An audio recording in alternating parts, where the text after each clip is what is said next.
Gak konsen langsung. Oke, sebelum kita mulai seperti biasa kita santai relax dulu, hening. Ya kita bisa bersyukur ya hari ini di kehidupan ini kita bersyukur tuh karena dilahirkan. Dan kita tuh nggak mungkin terlahir kalau tidak ada perantara sababiah orang tua kita. Jadi ada baiknya kita doa sebentar untuk ibu bapak kita. Mari kita maafkan kesalahan-kesalahannya. Orang tua kita pasti punya kesalahan sebagai manusia yang berbuat salah. Tapi juga mari kita lestarikan kebaikan-kebaikannya. Dan kita doakan juga siapapun yang terlebih dahulu meninggalkan kita. Dan siapapun yang sedang sakit dalam keadaan musibah. Wabil khusus ada salah satu juga ya yang lagi di ICU katanya. Kita doakan senantiasa kasih sayang Allah hadir untuk kekuatan dan kesembuhan. Wabil khusus pagi hari ini kita sama-sama bermunajat juga, diberikan kemudahan, kelancaran, dialirkan kesadaran, hikmah dan petunjuk yang senantiasa membawa value kehidupan kita jadi jauh lebih baik dari sebelumnya. Relax, santai, tidak tergesa-gesa, tidak ke depan ke belakang pikirannya. Al-Hadiniyah, Al-Fatihah. Auzubillah. Bismillahirrahmanirrahim. Alhamdulillahirabbil alamin. Arrahmanirrahim. Maliki yaumiddin. Iyyaka na'budu wa iyyaka nasta'in. Ihdinas siratal mustaqim. Siratal ladzina an'amta 'alaihim ghairil maghdubi 'alaihim waladdallin. Amin, amin ya Allah ya rabbal alamin. Terima kasih, hatur nuhun Ibu yang dirahmati oleh Allah. Pagi hari ini saya tetap untuk mengawali selalu mendisklaimer bahwa saya bicara di sini pertama bukan mau menceramahi, bukan ngasih tausiah gitu ya, bukan ngasih ceramah. Kita udah paham ya bahwa nggak pernah ada orang yang berubah karena sering dengar ceramah, nggak ada yang berubah ya. Iya, karena perubahan itu datang karena dikasih contoh dan ada niat mau berubah gitu. Dan yang menarik kita sudah berapa lama ya kita? Ini pertemuan keberapa? 10 ada nggak? Toslami ya pokoknya ya. Dan saya yakin banget ibu-ibu pertemuan terakhir lupa lagi kita bahas apa ya. Kemarin tuh kelintas karena ini udah cukup lama dan cukup dalam kita belajar ya. Jadi kemarin tuh kelintas tentang untuk mulai menyadari tentang the truth atau illusion gitu. Dunia atau akhirat, atau kita bicara tentang ilusi dunia. Tapi sebelum ke situ mungkin dari ibu-ibu ada yang mau didiskusikan atau pertanyaan, mangga boleh. Kalau ada sesuatu yang kira-kira nanti kita akan kaitkan pastinya, tapi misalnya kayaknya mau nanya ini atau mau tahu ini gitu, itu kan kayaknya lebih relate dan mungkin kita bisa lebih elaborasi gitu. Siapa tahu ada ibu-ibu pertanyaan dulu. Ya waktunya habis ya, cukup ya. Nah ini nggak ada nanya. Ya ini efek soto kudus mulai berjalan ya kayaknya. Udahlah pokoknya gitu ya. Oke. Jadi kita bahas itu aja nggak apa-apa ya. Oke. Pokoknya nanti di tengah-tengah ada sesuatu, jump in, jump out. Kita santai, kita dialog, kita belajar ya. Pokoknya kata kuncinya kita pokoknya seru-seruan untuk belajar lah gitu intinya. Baik, saya mungkin akan memulai gini, ibu-ibu. Pernah dengar kata dunia nggak, Bu? Ibu-ibu tiap hari ada doa gini nggak tiap hari? Atau nggak tiap hari sih, sering nggak doa gini? Robbana atina fid dunya hasanah wa fil akhirati hasanah wa qina adzabannar. Suka doa gitu nggak? Oh. Iya, suka ya?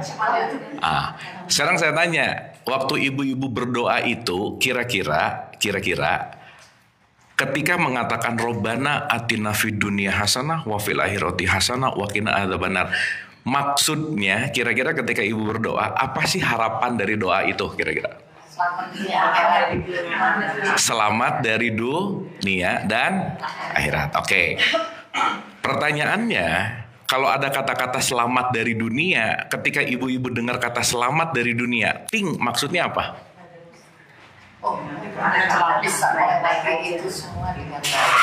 Bisa melewati dengan baik. Ada lagi? Diam-diam gini. Jangan-jangan waktu doanya, waktu bunyinya nggak ngerti isinya ya. Nah satu ya, saya tambah lagi nih. Begitu selamat di akhirat, maksudnya apa? Masuk surga. Ibu-ibu pengen masuk surga nggak? Pengen atau pengen banget? Ada yang mau duluan nggak?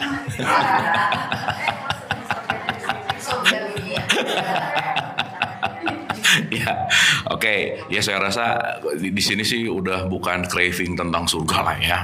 Ibu mending dapat surga, mending dapat pemilik surga. Hah? Iya kan? Ibu ingat nggak cerita Adam? Ingat ya? Adam digoda setan di mana? Di surga. Iya, di surga kan? Kan ceritanya gitu kan? Ketika di surga ada setan nggak? Berarti security surga kurang bagus, Bu. Loh, ada setan masuk kok, betul nggak? Dan Adam digodanya di mana? Di surga. Berarti di surga ada apa? Jadi ibu kalau masuk surga ketemu siapa? Iya, makanya jangan nanggung-nanggung, Bu ya. Jadi maksud saya, yuk kita elaborasi ini menjadi sesuatu yang lebih esensial gitu, boleh? Boleh ya? Oke, boleh banget, pelan-pelan ya. Supaya kita tuh nggak terjebak sama dongeng gitu loh, Bu. Oke, sekarang gini. Kalau kita mau bicara dalam konteks apapun, saya mau mengulang ke awal banget. Ada kata-kata innalillahi wa inna ilaihi rajiun. Ibu kalau dengar innalillahi wa inna ilaihi rajiun, yang kepikiran apa? Yang meninggal ya. Oke, dan perlu diketahui juga rata-rata emang kalau ada berita meninggal ngomong innalillahi itu bukan karena sadar tapi karena kebiasaan. Latah aja sih gitu. Jadi pokoknya meninggal baca ini. Kalau pengen dapat rezeki banyak, waqiah. Pernah dengar gitu nggak? Padahal waqiah artinya kiamat, sok nggak nyambung ya. Kalau wah udahlah gitu. Tetapi nggak apa-apa sih, nggak apa-apa ya. Nah maksud saya, kalau kita bicara tentang konteks innalillahi wa inna ilaihi rojiun, semua berasal dari Allah dan akan kembali. Akan apa, Bu? Berarti start dan finish. Jadi semuanya Allah. Startnya Allah, finishnya juga Allah. Sekarang saya tanya, menurut ibu-ibu, kembali ini menunggu nanti nggak kira-kira? Enggak. Dalam kehidupannya sih enggak. Hah? Kalau sekarang kita ngomong innalillahi wa inna ilaihi rajiun. Semoga kita nanti kembali ke Allah. Sekarang saya tanya dulu. Allah itu sesuatu yang dekat atau jauh? Dekat atau dekat banget? Berarti pertanyaannya kalau Allah sangat dekat, tempat kembali itu jauh atau dekat? Gitu. Sip. Oke nggak ini? Oke.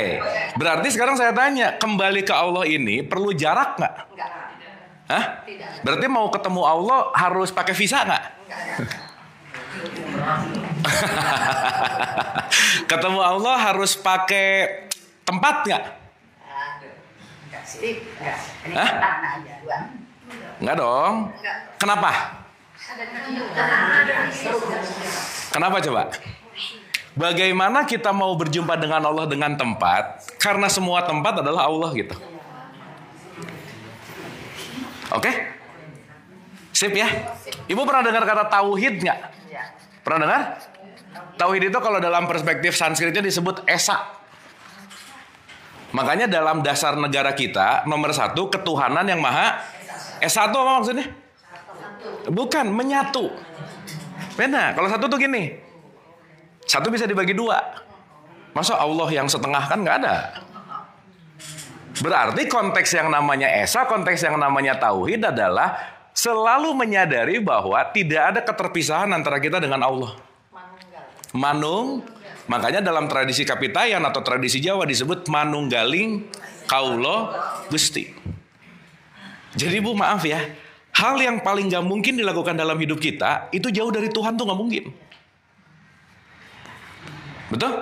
Tapi ada gak sekarang orang yang nyari Allah? Ada gak yang nanya Allah ada di mana? Bahkan lagi doanya pun kita serahkan segala sesuatu kepada yang di atas. Ya gak salah sih, belum ngerti aja.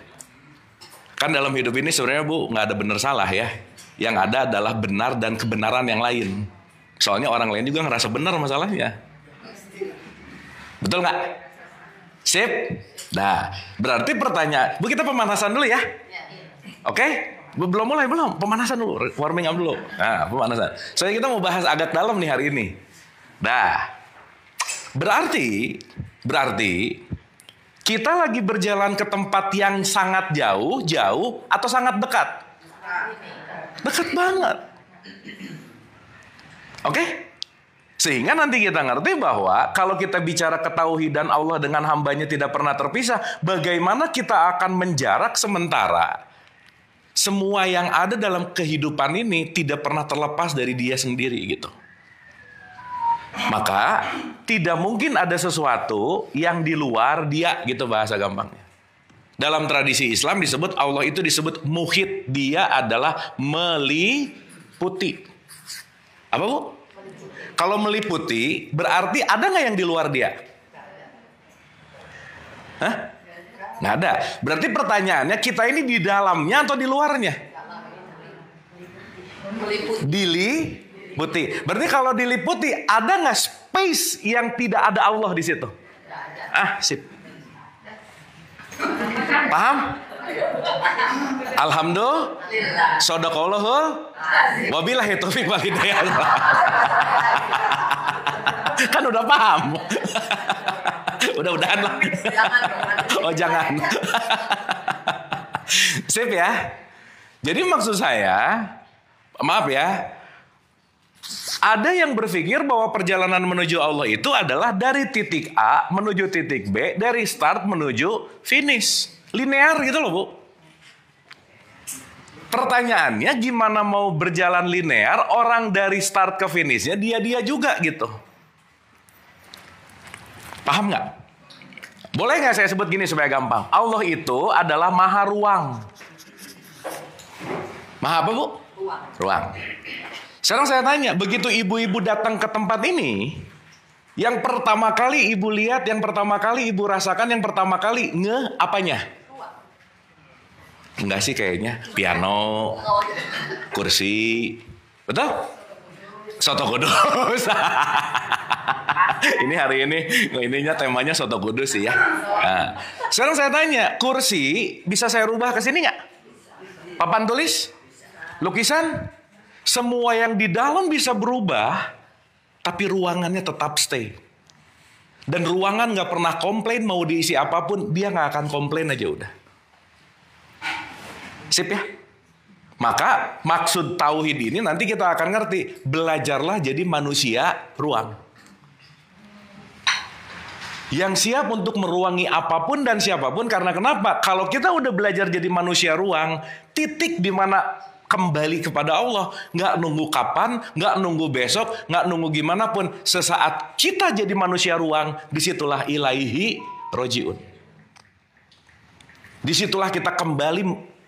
Dalam tanda petik ya, kembali itu bukan perjalanan, nggak gitu, nggak. Contoh. Setiap yang hidup akan mengalami mati nggak, Bu? Pasti nggak?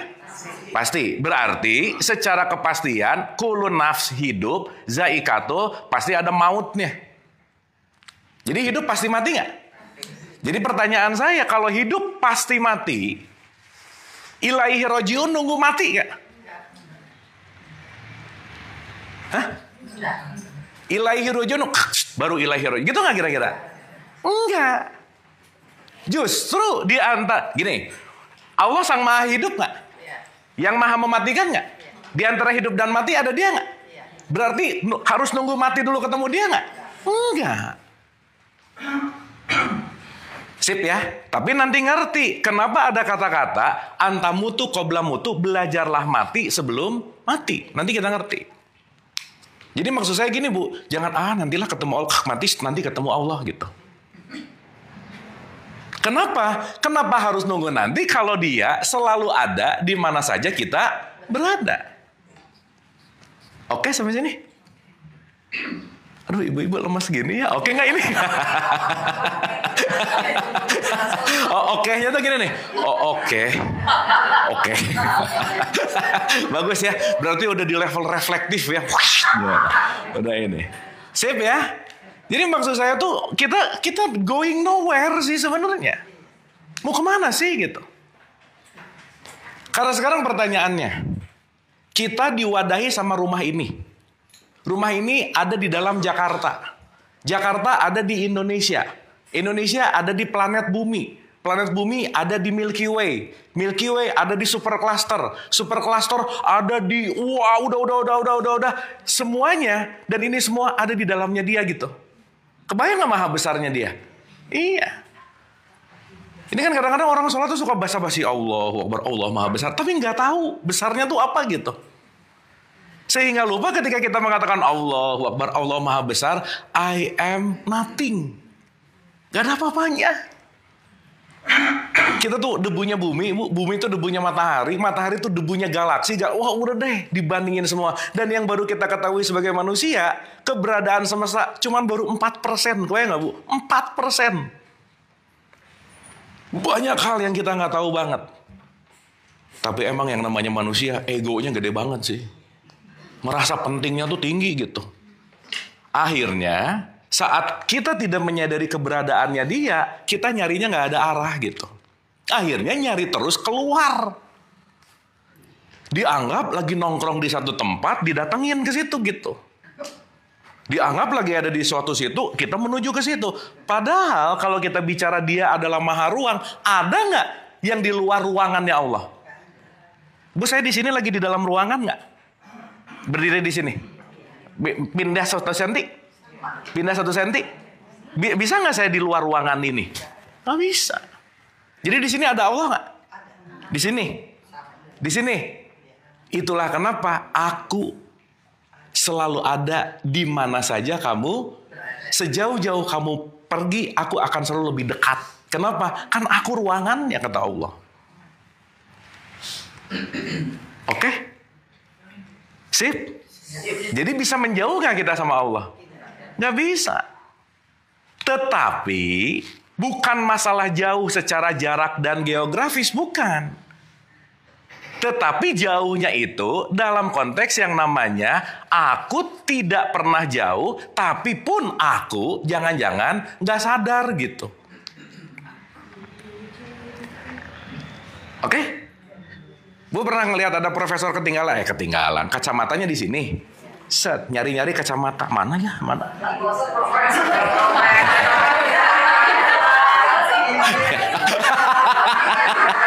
Ya, bagus ya. Itu responnya bagus ya. Oh, nggak usah profesor ya, nggak benar.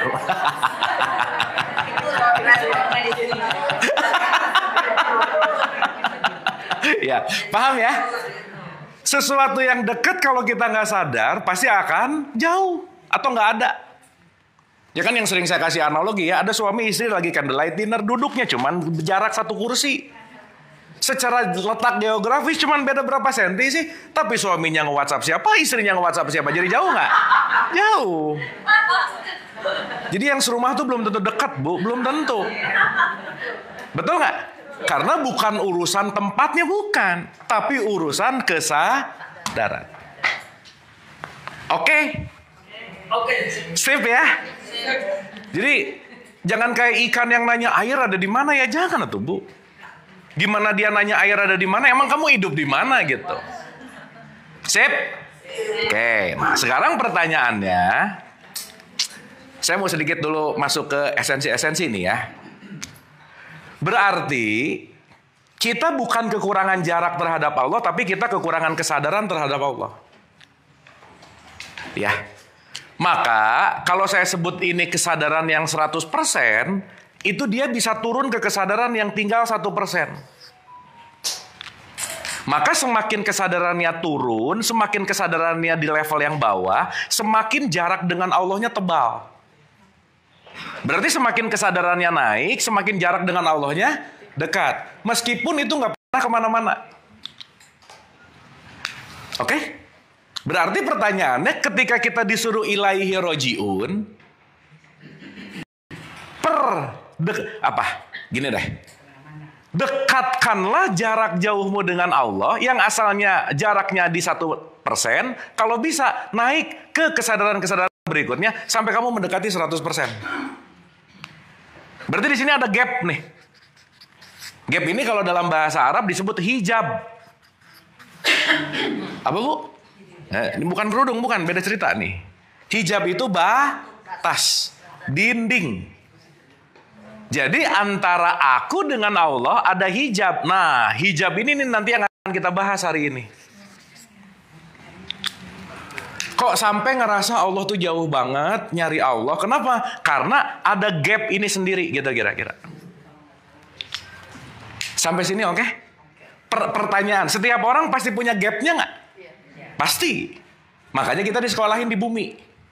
Bumi adalah tempat belajar untuk mempersempit gap ini gitu.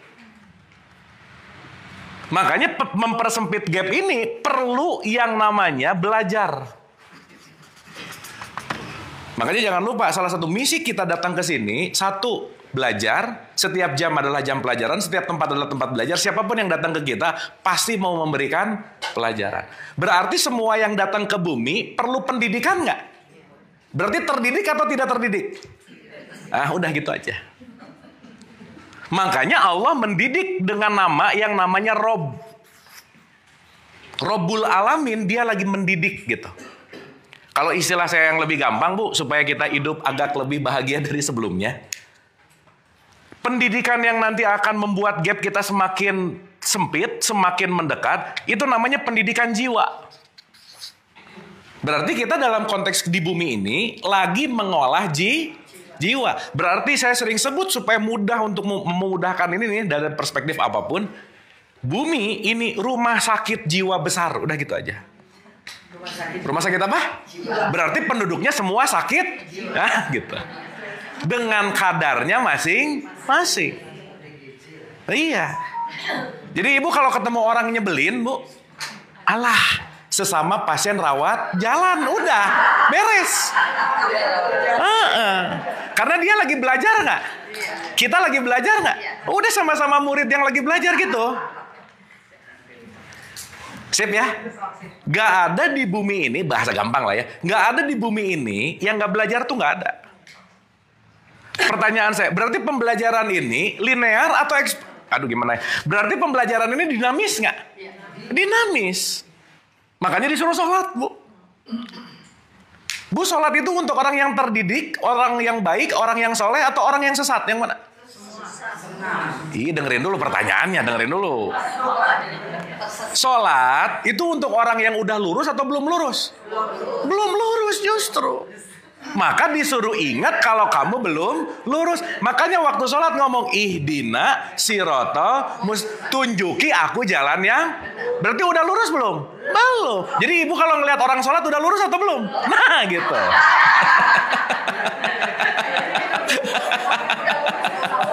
Iya. Makanya kalau udah ngerasa lurus ya gitu deh gitu. Paham ya? Tapi jangan aneh-aneh, udah jangan aneh-aneh. Nih mulai aneh-aneh nih. Enggak, bukan gitu maksudnya. Gini, semua konteks adalah dinamis. Jadi jangan, aku tuh udah sholat. Justru sholat itu confessing. Saya belum lurus. Menyatakan aku tuh belum lurus-lurus amat kok. Berarti hidup itu selalu melurus terus nggak? Ya jadi nggak ada yang udah lurus bener belum? Nggak ada Bu.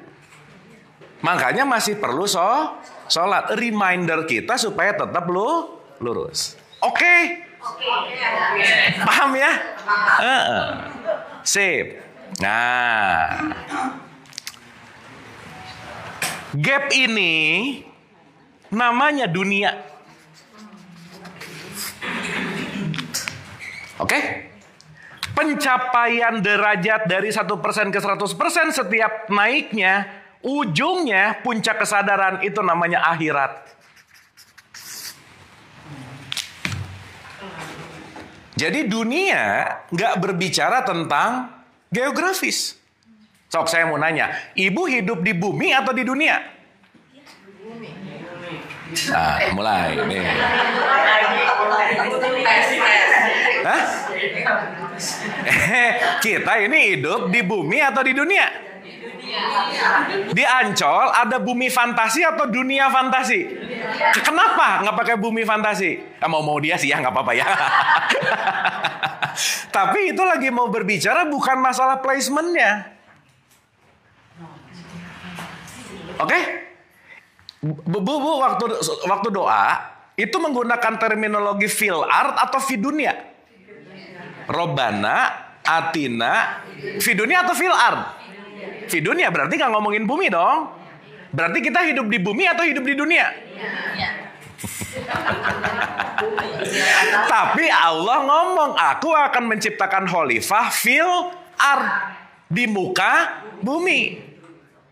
Jadi Adam itu khalifah di dunia atau di bumi? Pusing nggak?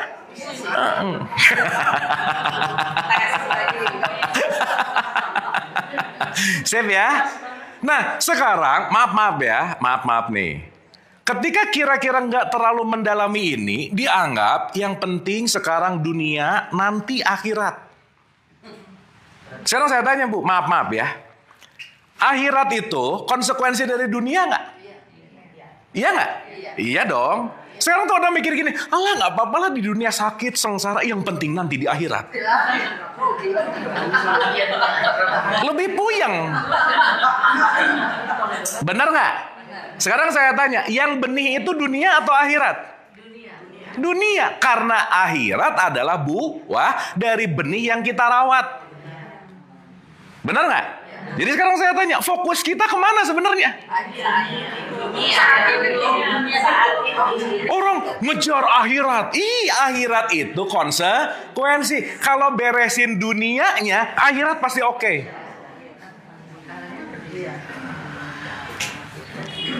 Clear? Kan ada orang gini, kamu tuh duniawi banget ya. Itu tuh biasanya datang dari keirian aja sih gitu. Nah, tuh yang ketawa pasti ngalamin sih.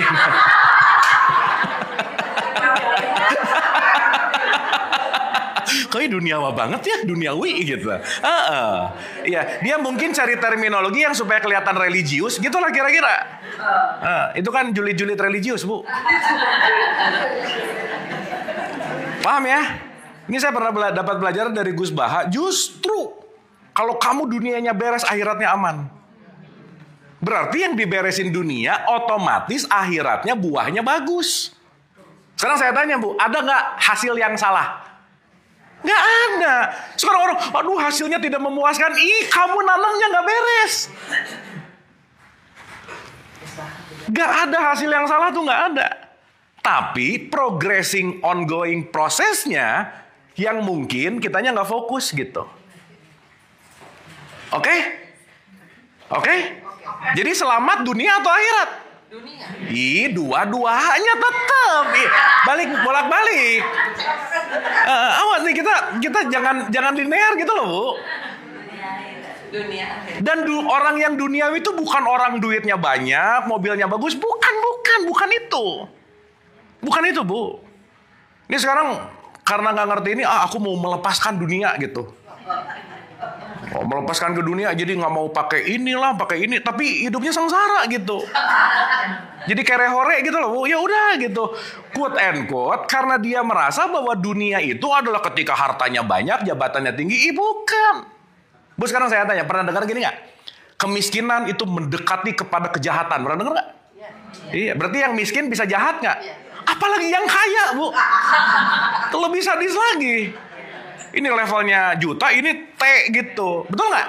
Iya, berarti bukan urusan itu. Oke? Oke nggak ini? Dapat ya?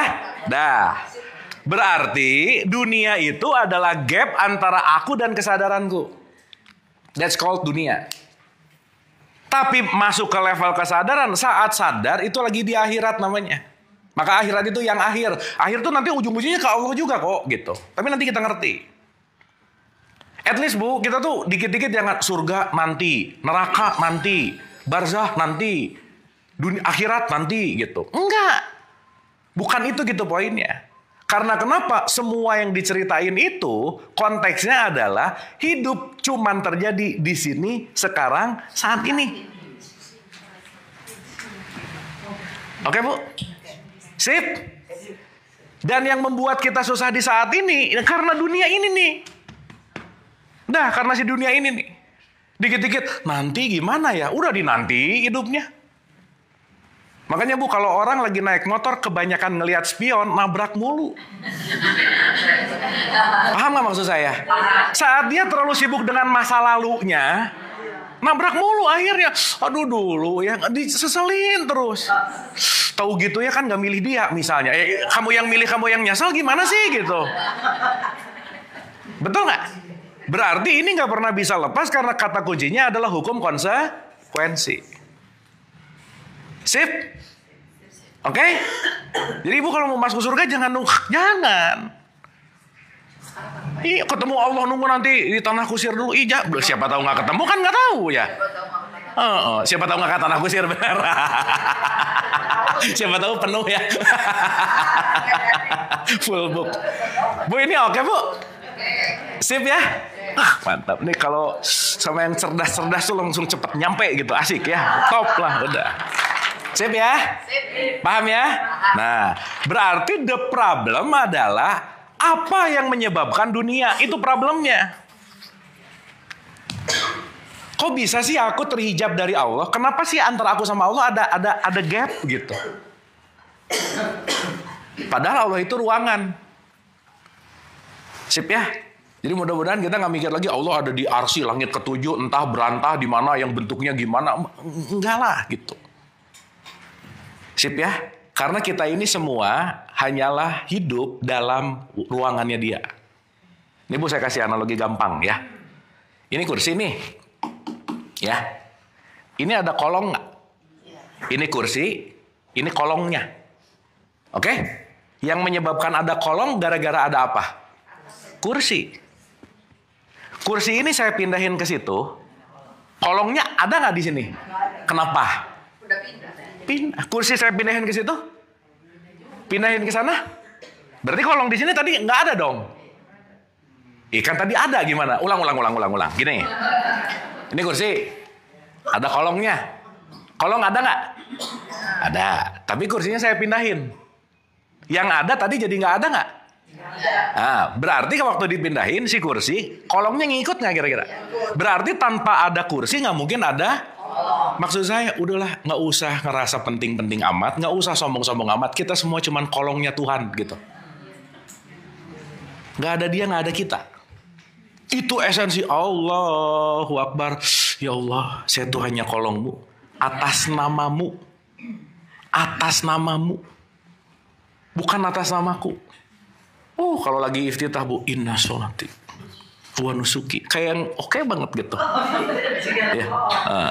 Lagi Al-Fatihah, Bismillahirrahmanirrahim. Allah udah selesai sholat. Waktu iftitah kan, ya Allah, hidupku, matiku terserah. Betul? Bismillah, atas namamu. Wah, udah top. Tapi begitu sholat, ya Allah, sebaiknya ya Allah. Jadi ngatur beres sholat. Kalau bisa ya. Pengennya sih gitu. Ini pusing Allah. Ini tadi katanya aku jadi masternya, sekarang kamu nyuruh-nyuruh aku gitu. Paham Bu? Sip ya? At least di pemanasan ini kita ngerti bahwa relationship sama Allah itu eternal, nggak bisa selesai. Kapanpun, dimanapun.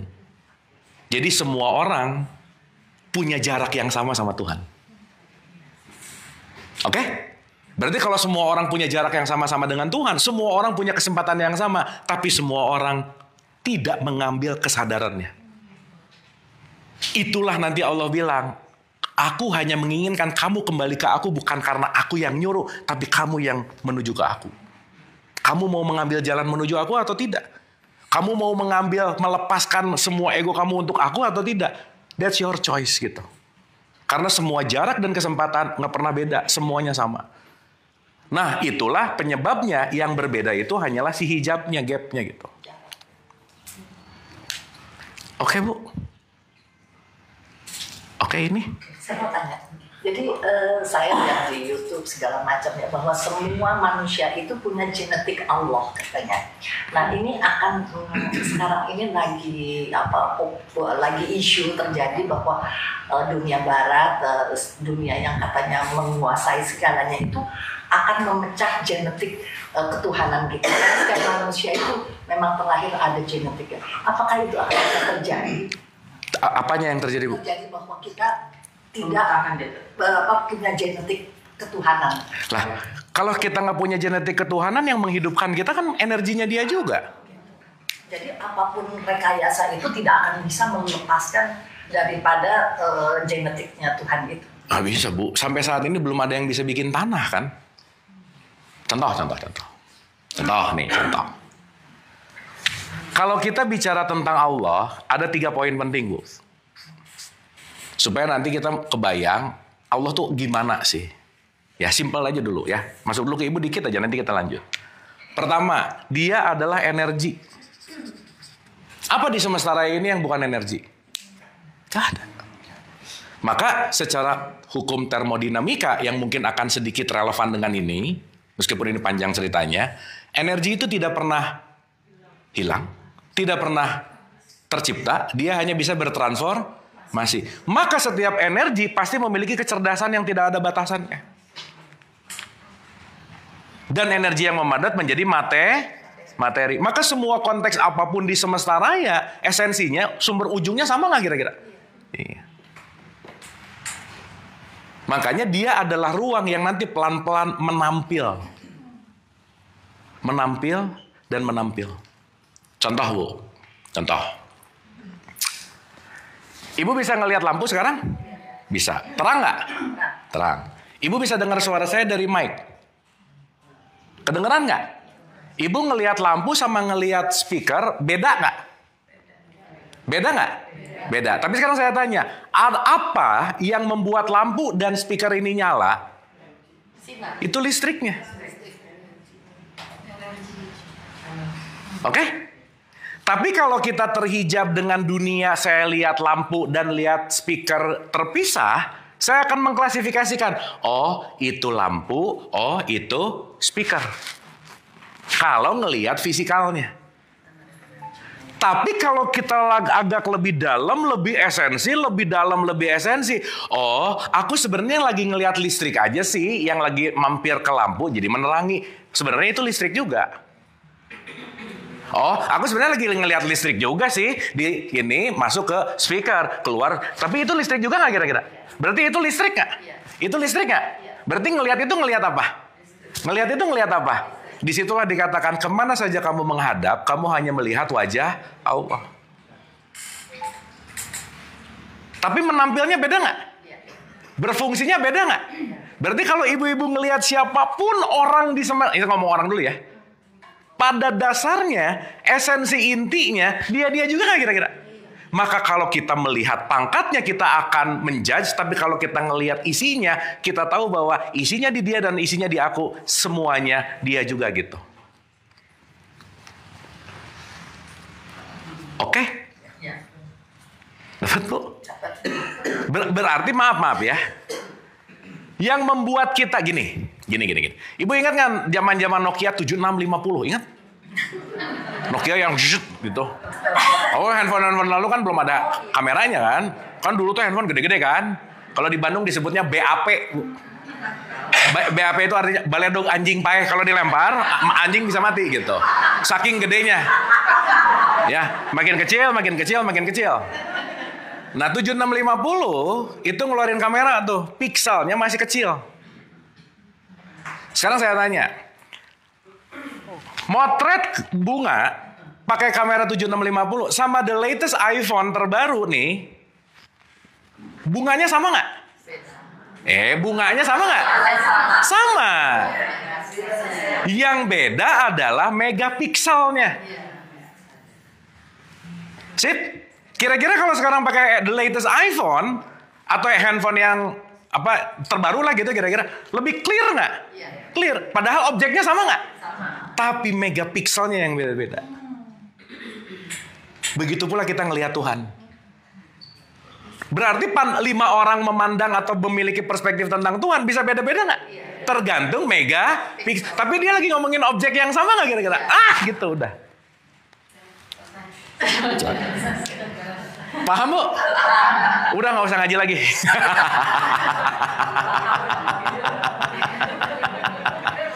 Sip ya? Berarti kalau resolusi rendah, yang dilihat, oh ini si ibu merek tasnya. Nah, itu resolusi rendah tuh. Ngelihat mereknya, ngelihat itu tuh resolusi rendah aja udah. Nah. Sip ya? Tapi kalau resolusinya tinggi, udah nggak ngelihat merek, nggak ngelihat baju, nggak ngelihat apa. Aku tahu yang di dalamnya adalah sama yang dengan aku. Itu orang-orang dengan megapiksel tinggi tuh. Kira-kira menurut ibu-ibu yang megapiksel rendah sama tinggi lebih banyak yang mana? Ya udah aja sih, ya udah. Udah ngerti-ngerti aja gitu. Jadi begitu orangnya, tenang, itu dia lagi ngelihat pakai megapiksel yang resolusi rendah. Mungkin dia belum masuk ke 4K belum. Even 720 juga belum ya. Itu masih yang gitu. Tapi nggak apa-apa. Karena setiap orang akan mengalami penambahan megapikselnya itu masing-masing gitu. Dengan caranya masing-masing. Sip. Makanya kalau bahasa Quran, lihat dan lihat lagi sehingga kamu jadi terang banget. Yang kamu lihat itu bukan itu. Yang kamu lihat itu bukan papan tulis, yang kamu lihat itu bukan lukisan, yang kamu lihat itu bukan kayu, yang kamu lihat itu bukan. Tapi kamu hanya melihat aku. Maka kamu akan menemukan aku di mana-mana. Bagaimana kamu akan mengatakan aku adalah jauh? Bagaimana aku akan menjauh darimu sementara kamu adalah pasangan sejatiku? Kan kalau kata Rumi gitu. Oke Bu? Nah yang paling susah ngelihat Allah di orang nyebelin. Aduh Bu, susah banget. Aduh ini Allah gini-gini amat gitulah kira-kira ya. Tapi dia juga nggak? Iya. Mau senyebelin apapun isinya dia nggak? Gitu. Cuman yang beda nanti di sininya. Oke? Dapat Bu? Paham? Clear ya? Maksud saya supaya nggak usah kemana jauh, enggak lah gitu. Nah, pertanyaannya, berarti bukan objeknya, tapi yang menghalangimu terhadap objek itu yang membuat kamu nggak clear. Berarti Bu, kalau kemarin kita bicara kurban itu mendekat kepada Allah, ya kan? Kurban itu kan artinya dari kata korib kan? Ibu, kurban jangan langsung mikir sapi, ya nggak apa-apa sih. Tapi bukan itu. Kurban itu artinya dekat. Sekarang saya tanya, berarti orang yang berkurban yang mau mendekatkan diri kepada Allah, betul nggak? Pertanyaannya, gimana mau mendekatkan kalau udah dekat banget? Berarti kurban bukan masalah kamu yang mau mendekat, tapi kamu mempersiapkan diri supaya dia yang mendekat sama kamu. Di mana Allah lah yang gini bahasanya.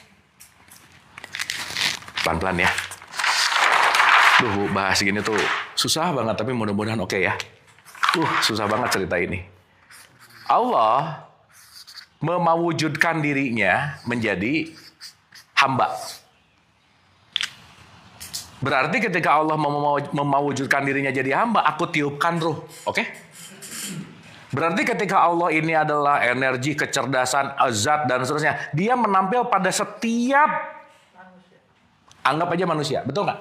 Berarti di dalam semua manusia ada dianya nggak kira-kira? Sip.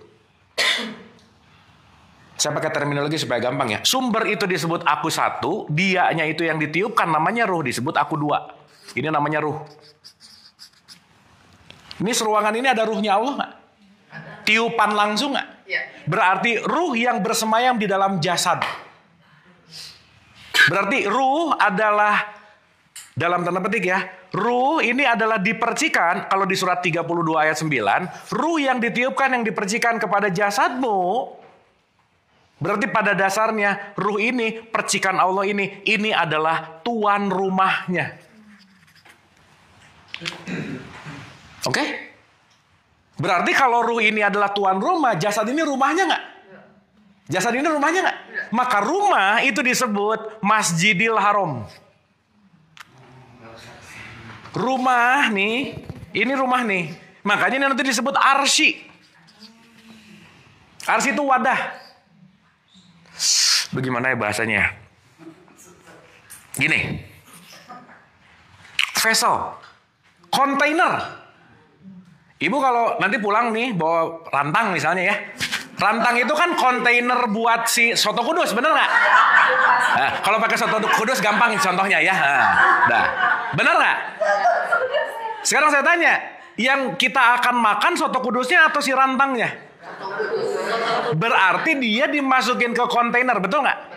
Ada 5 si Tupperware lah ya biar agak keren ya. Ada 5 Tupperware, isinya sama nggak kira-kira si soto kudus? That's it. Nah Bu, yang terjadi sekarang adalah yang dimana Allah yang harusnya jadi tuan rumah di rumahnya sendiri, dia sering jadi tamu sekarang. Kenapa? Karena muncul dunia tadi, karena muncul ego tadi, yang menjadi tuan rumah adalah egomu. Jadi Allah kadang-kadang disimpan di gudang, kalau lagi butuh-butuh dibuka, minta, ya Allah udah, kalau nggak simpan lagi udah. Biarin saya yang jadi tuan rumah di sini. Saat ketika Allah tidak jadi tuan rumah, berarti ego yang menguasai diri nggak kira-kira? That's it. Nah, kumpulan ego ini nanti yang akan menyebabkan jarak antara kita dengan Allah. Inilah nanti yang disebut dunia. Dapat? Oke? Oke, Bu? Koma nih, koma.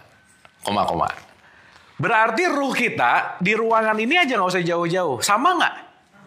Sama, Bu. Karena percikan yang datang langsung dari sumber. Clear? Kalau kita sekarang saya tanya, berarti dunia kita sama nggak? Ih. Ulangi.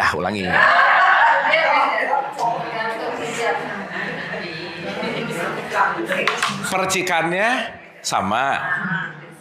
Oke? Tapi begitu di percikannya yang sama, jangan lupa kita punya satu partikel yang namanya jiwa. Ini aku 3 nih. Berarti secara bukan keruhanian sih, gimana? Gini, berarti percikannya sama, tapi kapasitas jiwanya yang beda-beda. Paham, Bu? Jadi kita satu ruangan, tapi pengalaman semua di sini beda-beda nggak pengalamannya? Pengetahuannya beda nggak? Beda. Jalan cerita hidupnya beda-beda nggak?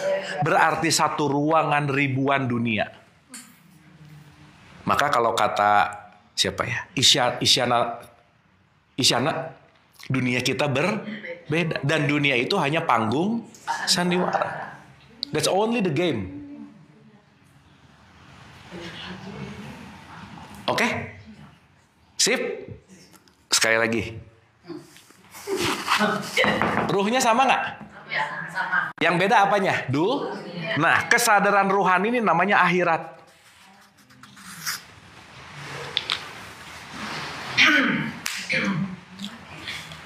Nggak kirain ini. Oke, Bu. Bu ini sambil dirasa-rasa ya. Sambil dia gitu. Dirasa. Ya. Kan saya belajar sedikit lah kelas-kelas spiritualis, salah satunya sama Kang Abu. Ya.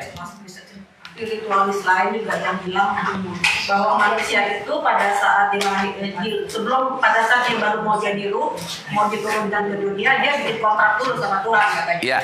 Kamu pesannya nanti kamu akan jadi apa di dunia, dan itu janjinya. Ya. Tujuannya kita nanti ke dunia itu jadi apa, gitu kan masing-masing beda. Ya. Nah, sekarang lagi dihubungkan sama yang Kang Abu bilang tadi, manusia itu sebenarnya adalah percikan dari Tuhan. Ya. Kan?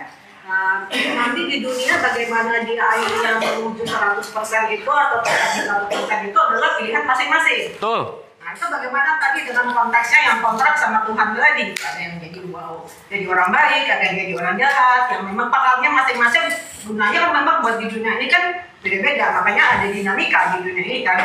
Betul. Nah itu konteksnya gimana? Jadi dia sudah dikontrak sama Tuhan untuk mungkin jadi kamu akan jadi orang jahat, akan jadi ujian bagi lingkunganmu gitu. Jadi ada di situ ada orang baik, ada orang buruk gitu loh.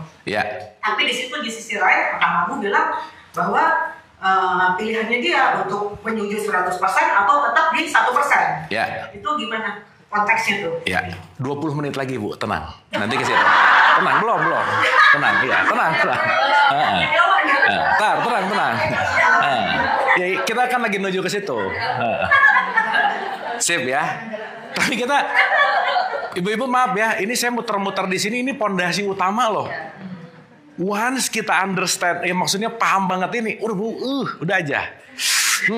Gitu. Tapi memang rada susah sih, memang. Tapi at least kita ngerti dari dasar konteksnya dulu gitu. Benar, kita semua punya misi jiwa nanti. Cuman memilih untuk menjadi misi jiwamu itu pilihan. Karena justru kita udah dikasih casting sama Allah nih, kita lebih seneng casting orang lain. Akhirnya nyuri casting orang. Tiap hari pengen jadi orang lain. Tiap hari menghidupi omongan orang. Bisa begitu nggak? That's it. Makanya yang selalu saya bilang, Bu, kalau hidup ingin sedikit lebih bahagia dari hari kemarin, jangan curi peran orang lain. Udah, dia punya peran. Jangan nyuri casting lah. Karena masing-masing kita punya casting. Nah, salah satu PR besar untuk dalam konteks pembelajaran adalah ketahuilah misi jiwamu. Gitu, Bu. Berarti masing-masing ada peran nggak? Ada. Berarti masing-masing peran ini perlu ditemukan nggak kira-kira? That's it. Finding, ini kalau pakai bahasa anak-anak sekarang namanya finding your passion. Salah satunya. Oke? Berarti aku mau memerankan peranku, pilihan nggak kira-kira? Pilihan. Atau aku mau memerankan peran orang lain, pilihan nggak kira-kira? Pilihan. Berarti 20 menit akan lebih ngerti. Tapi dapat dulu ya. Dapat ya. Nih Bu, di sini ada berapa? 200 orang nih ya ceritanya. 200 orang nih, unik nggak? Otentik nggak? Nah udah. Maka 8 miliar manusia di muka bumi ini nggak ada yang sama satupun. Berarti dari 8 miliar manusia di muka bumi ini, jalan menuju Tuhan, jalannya beda-beda nggak? Ada berapa jalan berarti? Sama, segini. Maka jumlah jalan menuju kepadaku, sejumlah ruh yang aku tiupkan juga. Yang kedua, kalau pengen lebih bahagia lagi, nggak usah rese sama jalan orang lain, udah gitu aja. Ya dia punya jalan gitu. Sip ya. Orang-orang yang kira-kira belum teguh sama misi jiwanya, dikit-dikit apa coba Bu? Sekedar mengingatkan. Rese usil banget sama orang. Ngingetin orang mulu gitu. Clear ya? Dapat? Oke Bu. Dah, simpulin dulu. Ini jam berapa ya? Selamat. Oke, iya. Enggak, soalnya belum mulai kan, ini belum mulai. Tapi Bu udah sampai sini ya, get something nggak? Dapat sesuatu? Mantap Bu, mantap. Ulang ya. Aku 1 itu sumber, aku 2 itu ruh, aku 3 itu jiwa, aku 4 itu jasad tubuh kita. Ibu-ibu main sosial media nggak? Aku 5 itu akun sosial media ibu-ibu. Iya, makanya di aku 5-nya semua beautiful, senyum-senyum. Aku 3-nya bisa sedih-sedih Bu. Karena tampilan di aku 5 itu biasanya fake. Jadi menurut teman saya 99,9% di sosial media itu semuanya bohong kecuali bencana. Kalau bencana beneran ada. Tapi semuanya ini yang disebut namanya maya. Apa itu maya? Ilusi. Ngelihat di sosial media terjadi gempa di Jepang. Takut gempanya di Jepang Bu. Takutnya di sini gimana sih gitu. Ya, kalau kita terjebak, apalagi nih di 3 aja udah banyak drama, apalagi di 5. Nah makanya sekarang tuh dramanya eksponensial banget gitu. Kita masuk ke drama kuadrat lagi gitu. Makanya chaos gitu. Makanya kalau nggak ngerti mana aku yang sejati, wah udah selesai aja udah. Bingung. Makanya perjalanan ujung adalah the best value dalam semua perjalanan dalam perspektif tasawuf adalah perjalanan tiada henti untuk mengenal siapa dirimu gitu. Who am I?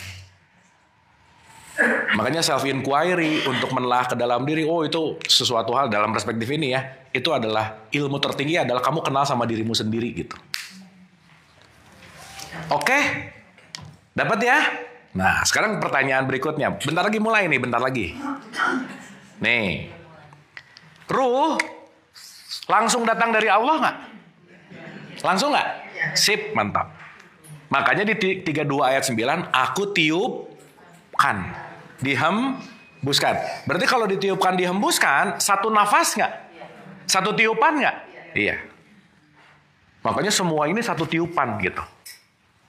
Yang sering saya bilang, Bu, guru saya tuh pernah ngomong gini, Abu, kalau kamu benci sama orang lain, nyari orang yang gak narik nafas bareng sama kamu. Siap. Terus saya pulang mikir, cari mau marah nih sama orang. Dia narik nafas ya sama. Iya. Makanya kita menarik udara yang sama, betul gak? Makanya kita semua disebut satu udara. Makanya kita disebut saudara. Nah, menghisap satu udara yang sama, beda agama, jadi berantem gak? Iya, aneh nggak? Aneh buat orang yang mikir sih. Kalau yang nggak mikir ya udah. Sip ya? Oke. Nah, 1, 2 kita package aja, udah ya. Allah itu sumber, 2 tuh tiupan. Berarti kita semua ada tiupannya nggak, Bu? Iya. Semua orang ada tiupannya nggak? Please belajar ngelihat aku 2 seseorang. Jadi mau ngelihat siapapun, ya ampun itu tuh ada aku 2-nya. Jadi jangan sampai menghormati mereknya, nih aku 4-nya, tapi lupa sama aku 2-nya. Kita bisa menghormati orang gara-gara jabatannya, tapi lupa bahwa bukan jabatannya yang paling penting. Yuk pernah dengar kata namaste nggak? Namaste, gitu? Namaste itu kan bukan gini ke orangnya, gini ke isinya. Karena aku tahu ada itu di situ. Sip ya, bukan masalah sosoknya, bukan. Makanya leluhur kita, Bu, kalau jalan gini, dia bukan menurunkan diri di hadapan fisiknya, bukan. Karena aku tahu di depan itu ada dia. Maka di Al-Baqarah 115, kemana saja kamu menghadap adalah wajah Allah. Sumber yang sama dan menampil dengan yang nggak ada batasannya. Jadi yang kita lihat hanya tampilan nggak? Contoh-contoh, Ibu di gambar ini ada gambar orang di sini, ada angka 4, ada angka 3, ada tulisan jiwa, tapi semua tulisan ini ada dalam satu kertas yang sama. Kalau ngelihat kertasnya, apapun tulisannya, nggak ngaruh. Kalau ngelihat kertasnya, apapun maknanya, nggak ngaruh. Kenapa? Karena aku hanya melihat si layar putihnya. Nah, si titik-titik ini adalah yang sekarang ada, menampil. Maka semuanya sebetulnya pada layar yang sama nggak kira-kira? Sip. Jadi begitu, oke. Ini saya cuman terdistraksi sama aku 4-nya nih. Sebel sama aku 4-nya nih. Makanya jangan lupa, Bu. Bukan siapa yang salah, tapi apa yang salah. Apanya yang penting, Bu, bukan siapanya. Karena musuh bersama kita tuh masalah, bukan orangnya. Betul nggak? Sip. Makanya Imam Ali bilang, undur makola wala tandur makola. Kamu jangan lihat siapanya. Kalau yang keluarnya baik, ambil gitu. Kan rugi banget ya. Ketika mungkin kita nggak suka sama orangnya, tapi ternyata dia bawa ilmu yang tinggi buat kita. Enggak, kenapa? Sebel sama orangnya. Padahal dia datang ke kita membawa sebuah knowledge yang sangat luar biasa. Makanya, Bu, maaf banget ya. Gak bisa orang naik ke level ketahuidan tertinggi kalau nggak punya rumus atau nggak punya jurus yang dia pakai tiap hari. Itu namanya humble, rendah hati. Kenapa? Once kita rendah hati, udah selesai. Sip ya. Jadi, Bu, nomor 1 untuk masuk ke ketahuidan yang kemarin kita udah bahas dikit, diulang-ulang. Nomor 1, gak usah ngerasa penting, udah gitu aja. Kalau udah ngerasa penting, Bu, omongan yang gak didengar sakit hati, gitu. Itu penting amat sih, gitu. Sip ya? Oke ya? Karena merasa tidak penting itu perlu dilatih. Kenapa? Karena tiap hari dikasih makan untuk jadi penting banget nih, si ego tuh dikasih makan mulu gitu. Oke? Kan kita udah bahas tuh. Begitu kita nggak ngerasa penting, kita tidak akan pernah lagi terusik dengan apa? Ingin dihargai. Oh udah Bu, kalau orang pengen divalidasi mulu, susah muternya di sini-sini mulu gitu. Pengen dihargai, pengen diakui, ngatur mulu lagi. Dah aja. Sip ya? Oke? Paham? Terakhir nih sebelum mulai.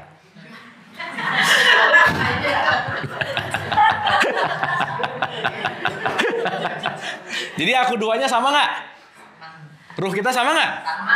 Berarti ruh langsung datang dari Tuhan, dari Allah? Sip? Berarti jiwa langsung datang dari Allah nggak? Ulangi lagi ulangi. Sip, gimana? Ulang. Kalau ruh langsung ditiup, tapi kalau jiwa dibentuk. Jadi di ruangan ini ruhnya sama, yang beda kualitas jiwa. Di ruangan ini Bu, perbedaannya simpel-simpel. Satu, beda level pelitnya. Satu. Iya, pelit itu kan urusan latihan. Beda level marahnya, beda level irinya, beda level dengkinya. Tapi aku duanya sama nggak? Sama. Nah itu tadi, maka si jiwa itu bentukan. Dibentuk. Berarti kalau jiwa ini dibentuk, jiwa selaras sama ruh nggak rata-rata? Enggak. Karena yang ngebentuknya juga nggak ngerti-ngerti amat gitu. Paham? Clear? Berarti pertanyaan saya, dunia ada di aku 2 atau di aku 3? 3, ini namanya dunia. Kalau bentukan ini mulai direvisi, diperbaiki sesuai dengan aku 2-nya, itulah yang disebut kembali ke akhirat. Itulah nanti yang disebut ilaihi roji'un. Oke? Itulah kenapa dalam konteks hidup salah satunya manajemen jiwa. Nah, dalam perspektif Nabi Muhammad, jiwa itu disebut nafkah, itu nanti ada levelnya, salah satu levelnya disebut kolbu. Disebut kolbun mukmin baitullah. Rumahnya si mukmin itu ada disebut baitullah. Berarti Allah akan ada di dalam jiwa-jiwa level resolusi tinggi nggak kira-kira? Berarti baitullah ada di sana atau ada di sini? Secara esensi yang di sana gambarnya aja, ritualnya aja. Jadi menuju baitullah itu ke sana atau ke sini? Secara esensi ke sini, upacara tahunannya ke sana. Kan nggak mungkin Allah nongkrong di Ka'bah, Bu, betul nggak? Kan di sini tadi kita bilang. Sekarang saya tanya, di Pondok Indah doa, di depan Ka'bah doa, mana yang dikabul? Kenapa? Nah, iya. Berarti bukan urusan tempat. Urusan aku 3-nya, urusan dunianya, urusan hijabnya, urusan gapnya gitu kira-kira. Oke Bu. Ya. Tapi kan ada tempat-tempat doa yang makbul. Itu gimana? Iya itu kan buat anak TK aja Bu. Ya kan kalau anak-anak doa di sini mah Bu, oke ini gitu nggak kira-kira? Ya karena dia kan belum ngerti gini-gini Bu. Bener nggak? Sekarang ibu doa di depan Ka'bah. Doa di sini. Di depan Ka'bah ada Allah nggak? Ada. Di sini? Ada. Iya udah. Di mana-mana. Tapi begitu perlu ibadah barengan, perlu ada kehusyuan, perlu ada narasi-narasi itu nggak kira-kira? Perlu. Ya gimmick lah boleh. Gitu. Sip ya. Tapi balik lagi ya. Ketika ibu meyakini bahwa di sini lebih oke, nggak apa-apa. Tapi kalau udah ngerti ini, mau di sana kek, mau di sini kek, di kutub kek, di mana? Allah kan nggak mungkin nggak ada di situ, nggak mungkin lepas dari mana-mana gitu kira-kira. Allah nggak lepas dari dirinya. Oh, iya. Untuk waktu-waktunya gimana? Ya sama Bu. Oh sama. Emang hari Kamis Allah cuti? Ya. Gini. Bagus nih pertanyaannya. Belok dulu. Gini. Kalau kita mau terhubung ke Allah, salah satu yang paling penting adalah bagaimana jiwa kita dalam kondisi apa. Oke, Bu? Oke, sekarang saya tanya. Ibu kira-kira bangun tidur, meeting, apa, dan lain-lain, gini nggak jiwanya? Ya nggak? Nah, melihat sosial media, arisan lah, macam-macam lah. Tuh jiwa bakal gini terus nih. Kira-kira kalau jiwanya lagi dalam keadaan tidak tenang, terkoneksinya baik atau buruk? Kurang oke. Makanya sehari disuruh istirahat ya 5 kali. Nih dari bangun ke siang, nanti zuhur, stay calm. Asar, stay calm. Dan seterusnya. Nah contoh, tahajud itu disebut the best timing nggak kira-kira? Iya, kenapa? Udah istirahat bobo, bangunnya fresh, udah bangun belum sibuk sama apa-apa, jiwanya lagi dalam keadaan nice. Gimana Bu? Iya, bukan susah sih, nggak biasa aja. Oh iya, gitu Bu. Berarti pertanyaannya, maaf ya, benten nih. Berarti pertanyaannya, urusan waktu tahajudnya atau urusan jiwanya? Jiwanya. Bu, tahajud itu artinya awaken. Bangun. Bangun tuh gampangannya gini lah. Yang asalnya nggak ngerti jadi, oh that's it. Itu lagi hajat tuh. Lagi awaken.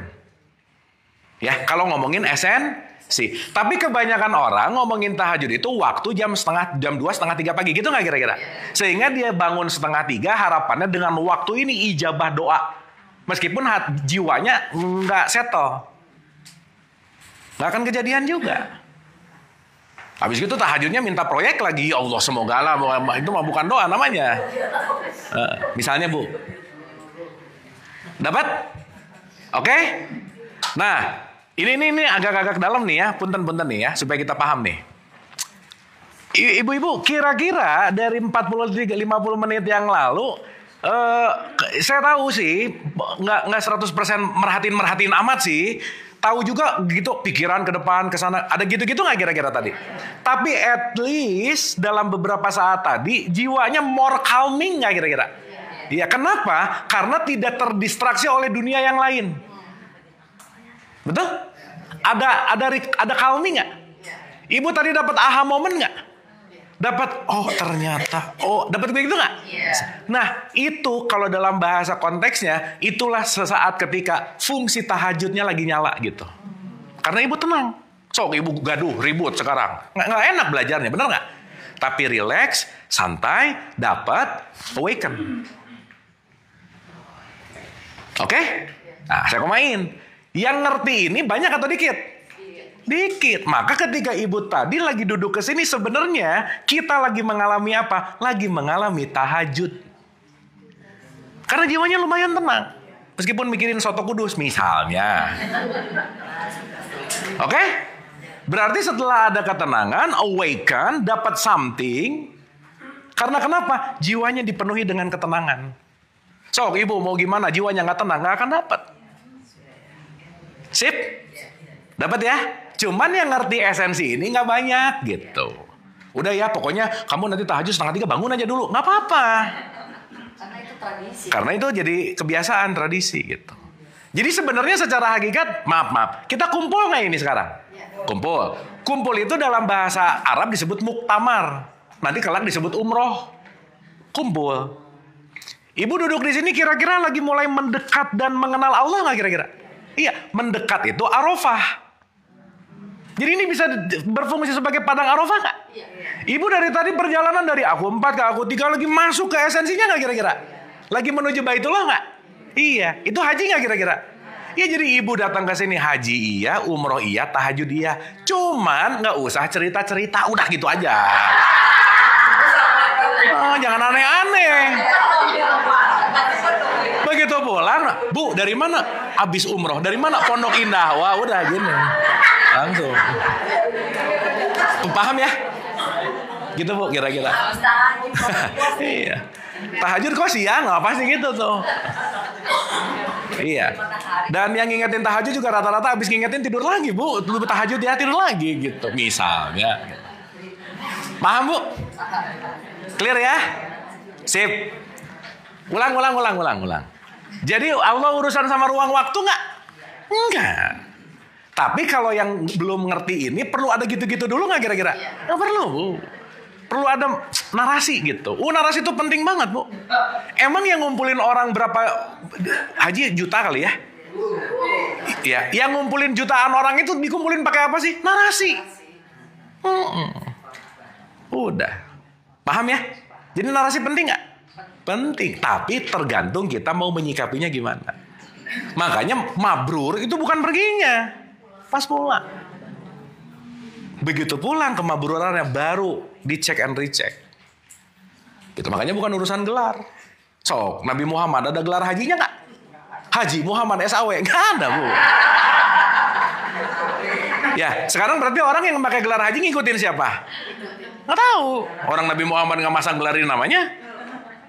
Gitulah kira-kira. Sip ya? Dah. Ini kita nggak mulai-mulai ya ngomong-ngomong. Ya. Kalau kan innalillahi itu kan kita selalu bicara untuk yang meninggal. Sekarang baiknya tuh kalau kita melihat orang yang meninggal itu apa? Gak apa-apa, Bu. Tetap. Cuman nanti lebih ngerti lagi. Innalillahi, oh ya Allah, aku pengingat ya. Aku juga bakal gitu. Gitu loh, Bu. Contoh. Ibu kalau ada orang yang meninggal yasinan nggak? Suka yasinan? Kenapa yang dibaca yasin? Sok saya tanya. Iya. Kalau Al-Baqarah kepanjangan, Bu, udah gitu aja. Lama. Acaranya lama gitu. Udah, yasin ya pas-pas lah gitu. Ya nanti kita bahas. Enggak, maksud saya, waktu baca yasin itu untuk orang yang meninggal atau untuk kita? Nah, untuk yang hidup. Iya, makanya kebanyakan orang yasinan itu dilakukan hanya dalam bentuk tradisi. Yasinan yuk, semoga gitu nggak? Iya, padahal sok ibu nanti baca deh dari 36 Yasin ya 36 ya. Dari 69, 70, 71, 72 itu kalimatnya cuma mau bicara bahwa ini untuk yang hidup ya. Supaya kamu sadar, kamu bakal gitu. Waktunya nggak tahu. Nah, sebelum gitu, udah pulang atau belum gitu loh, Bu? Bu, maaf ya, mati dulu baru pulang atau pulang dulu baru mati? Ya, nggak usah dijawab sekarang. Yang jangan mati tapi nggak pulang. Sok saya mau nanya, suka doa gini nggak? Ya Allah, matikanlah dalam keadaan husnul khotimah gitu. Iya. Dan almarhum itu gelar kepada orang yang udah meninggal, betul nggak? Iya, almarhum itu yang dirahmati namanya. Jadi ibu kalau sekarang dapat berbuat baik, happy, dirahmati nggak? Almarhum namanya. Artinya yang dirahmati, bukan gelar orang mati, bukan. Sekarang saya tanya, ibu mau dirahmati udah mati atau sekarang? Ya maka cepet-cepet jadi almarhum gitu maksud saya. Ini kan kalau yang nggak ngerti langsung gitu tuh. Sumbu-sumbu pendek yang IQ ya gitulah. Pasti gitu. Kenapa? Karena pemahaman konteksnya yang tadi pada level tertentu gitu. Oke? Sip. Oke, nah ini. Ibu paham apa puyeng? Udah ya. Udah, Bu. Dari tadi tuh saya cuma mau bahas ini nih. Dah aja. Dah. Mulai ya. Mulai. Ibu-ibu yang dirahmati oleh Allah, berarti kita ngerti banget. Ini Allah nih. Ini gap. Ada gap. Oke? Maka kalau gapnya makin tebal, dia nggak tampak. Ya, gap ini namanya dunia. Sampai ke sininya namanya akhirat. Kita di sini ceritanya. Oke? Sekarang saya tanya, kita bagian dari Allah sendiri nggak? Tapi ada gap nggak? Dari mana gap ini datang? Iya, dari mana? Iya, ego kan terminologinya. Dari mana datangnya? Ya jiwa wadahnya. Dari mana pertanyaannya? Ya, bahasa gampangnya berarti dinding ini bawaan langsung dari Allah nggak? Enggak. Dibentuk. Maka kita semua ini sebetulnya bentukan dari pihak luar. Jadilah kita saat ini. Oke? Nah, ingat gambar ini ya Bu ya. Jangan lupa. Nah, nanti saya mau balik lagi ke sini. Supaya after ini Bu, ngerti banget kenapa gini, kenapa. Kalau nanti kita paham ini, nanti banyak banget hal yang akan resolve gitu. Ngerti kenapa begitu. Dah. Nih ya. Sekarang saya bikin ke bawah. Allah meniupkan ruh, berarti percikannya. Oke? Si ruh aku 2 nih. Tapi ketutup. Sama yang namanya jiwa. Berarti pembatas antara kita dengan Allah, gapnya itu adalah jiwa. Itu dulu yang gampang. Clear? Berarti jiwa bisa menjadi barrier nggak? Bisa menjadi hijab nggak? Iya. Pertanyaan. Jiwa langsung datang dari Allah nggak? Enggak. Datang dari mana dia? Saya sebut ya, bahasa gampang. Saya akan menyebutnya, jiwa datang dari mana? Dari pihak lain namanya. Dari luar. Berarti pihak lain ini memberikan sesuatu kepada jiwa kita, di mana yang semuanya nempel di jiwa kita membuat jarak antara kita dengan Allah. Paham? Oke? Contoh. Di surat 16 ayat 78, kamu lahir ke muka bumi, kamu nggak tahu apa-apa.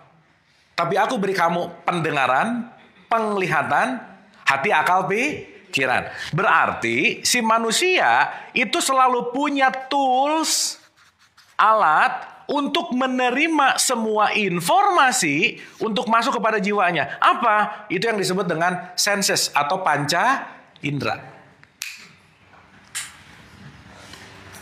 Sip? Oke? Sekarang saya tanya Bu. Diri kita yang sejati sebenarnya ruh nggak? Iya.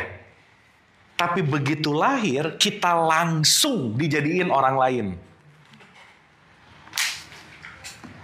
Karena begitu lahir, langsung dikasih identitas. Ibu milih nama sendiri nggak? Enggak, berarti tempelan. Agama milih sendiri nggak? Enggak, berarti tempelan. Makanya kan kadang-kadang maaf ya, ini kita ngomongin fakta. Orang yang terlahir Islam gara-gara udah ngerasa turunan Islam, ngerasa paling Islam. Tapi ditanya Islam apa nggak tahu. Justru ilmunya bisa lebih dalam sama orang yang pindah menuju agama Islam. Bisa beda. Betul nggak Bu? Kenapa begitu dia terlahir di keturunan Islam, aku udah Islam, aku udah megang kunci surga, yang penting aku nanti pasti masuk surga. Meskipun ke neraka dulu bentar, misalnya. Sekarang saya tanya, yang menjadi kata kunci surga, identitas Islamnya atau perilaku Islaminya? That's it. Kita boleh punya identitas Islam, tapi belum tentu Islami. Tetangga kita boleh tidak punya identitas Islam, tapi perilakunya lebih Islami. Maka di hadapan Allah, gak ngelihat aku empatnya. Gak ngelihat ini semuanya. Yang aku lihat adalah kualitas value-nya gitu. Sip ya? Oke sampai sini? Dah. Begitu brojol Bu, ini langsung ketutup nih. Langsung ada puff. Kalau di filmnya Keanu Reeves itu langsung masuk ke wilayah namanya Matrix. Makanya si Neo didatengin sama Morpheus nanti. Shh, balik dong. Enggak ini. Enggak Begitu dia sadar, iya ya. Berarti kita kejebak di Matrix nggak? Yang bikin Matrix siapa? Pihak lain. Oke? Sip ya? Nah, Bu saya mau mengenalkan sedikit ke sistem malaikat, boleh ya? Nah, malaikat itu fungsi kecerdasan yang dianugerahkan oleh Allah. Jadi si jiwa kita ini, dia punya fungsi. Ibu dengar malaikat jangan tiba-tiba putih, ada sayap cik-cik-cik-cik. Bukan ya, jangan gitu. Bukan itu poinnya. Tapi function. Nanti malaikat itu bisa kita ngomongin sebagai knowledge macam-macam. Tapi saya pengen ngaitin dulu ke sini supaya kita open wide. Ibu pernah dengar kata Raqib Atid nggak? Pencatat. Rocky Gerung. Ya. Menurut ibu-ibu, Raqib Atid kerja nggak setiap detik? Iya. Begitu ngelihat set, ih jelek banget, nyatet. Bener nggak? Komplain, komen, nyatet nggak kira-kira? Maka sistem pencatat itu sudah ada di jiwa kita. Raqibun Atid itu sudah bekerja sejak brojol, dia ngerekam segala sesuatu.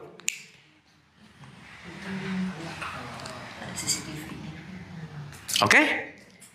Berarti melalui semua indera kita merekam lingkungan kita nerima semua potret-potret rekaman. Berarti kita semua pada dasarnya menyimpan potret-potret itu nggak kira-kira?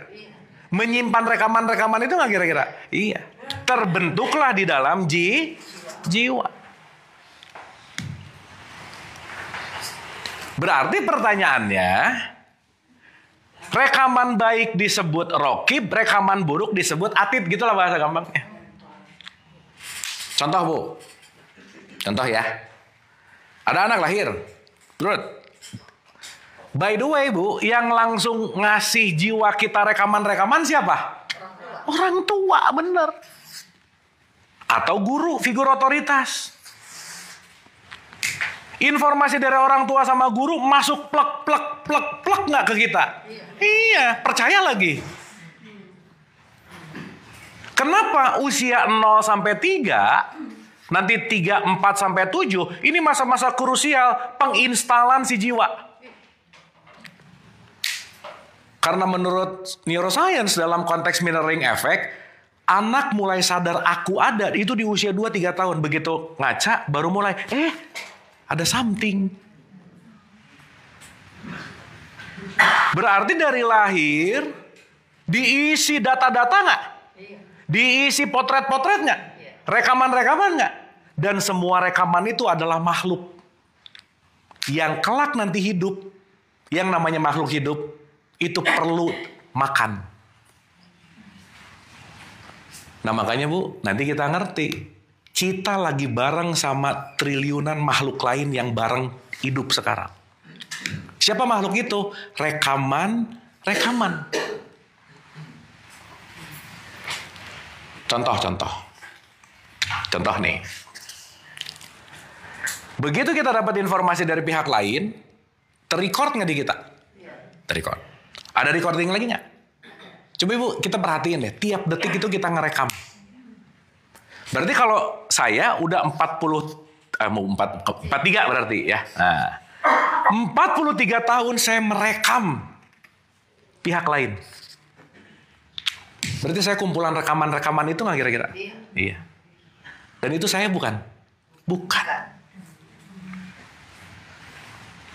Jadi kalau yang hidup itu rekaman, kebencian, kedengkian, memori, trauma, semua. Hidup bareng sama kita sekarang, Bu. Sehingga kalau kita tiap hari ngasih makan rekaman-rekaman itu, tumbuh subur dia. Dia taking over kita akhirnya. Maka kenapa orang bisa benci banget, bisa marah banget? Kenapa? Karena dia memutar rekaman kebencian itu. Padahal bencinya udah hilang. Contoh. Ya, kita ngomongin konkretnya. Ibu sama sini oke Bu? Berarti maaf ya, setiap orang punya rekaman yang beda-beda nggak? Itulah unik dan otentik, nggak ada yang sama Bu.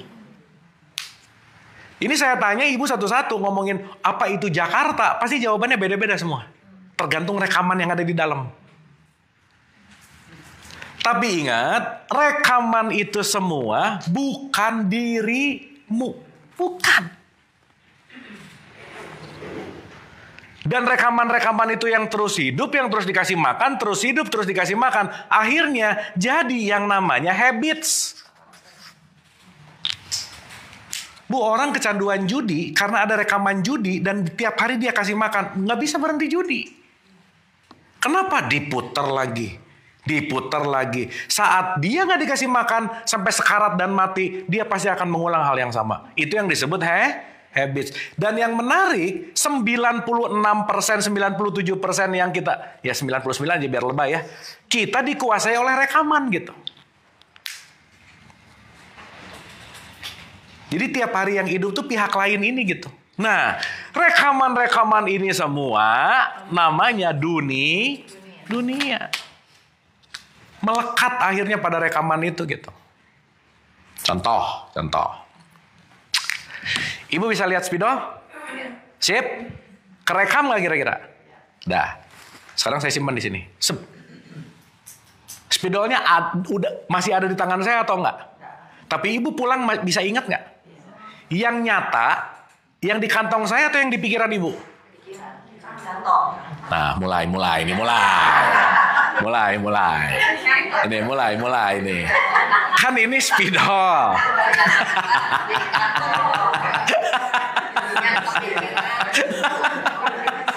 Ini spidol. Kantong. Udah nggak ada dong.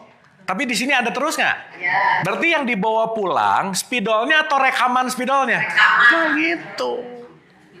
Spidolnya mah udah nggak ada. Sip ya? Maka kelak jadi memori nggak? Iya.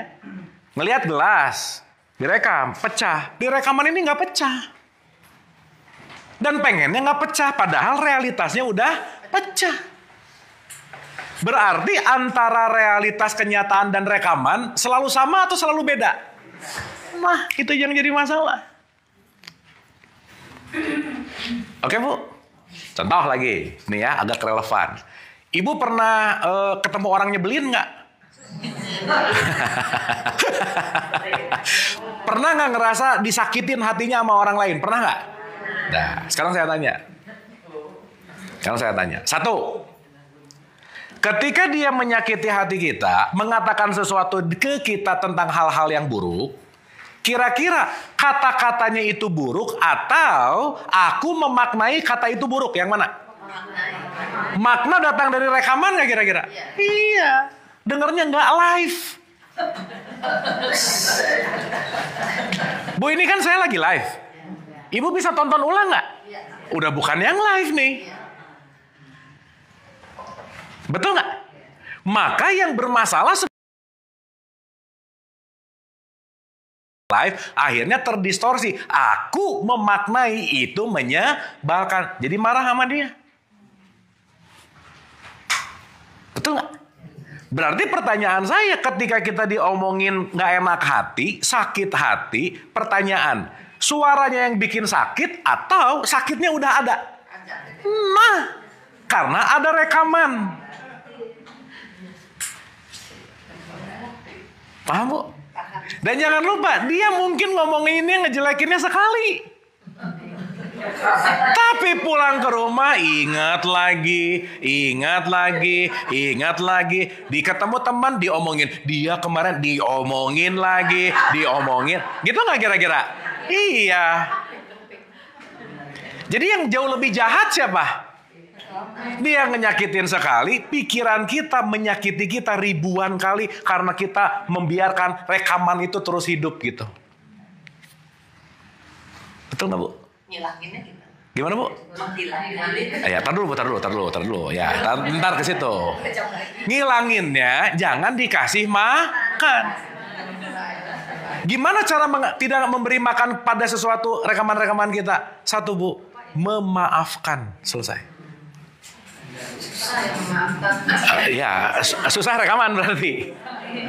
Susah ya memaafkan. Rekaman nggak? Rekaman. Iya. Karena kalau sudah memaafkan, pasti di dalamnya menerima. Kalau udah nerima, jelek lu. Bu, saya kasih rumus ya. Ini pokoknya rumus ibu pakai boleh lah.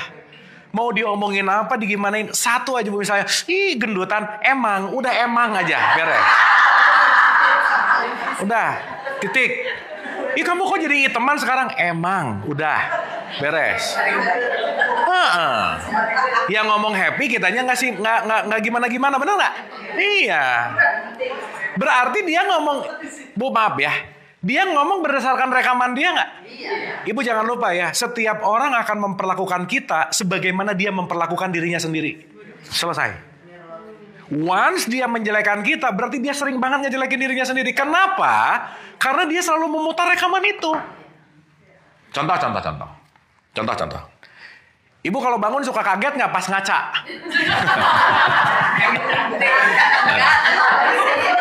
Ya. Oh enggak, kalau kaget tuh biasanya pas mau ke undangan sih. Sok, ibu kalau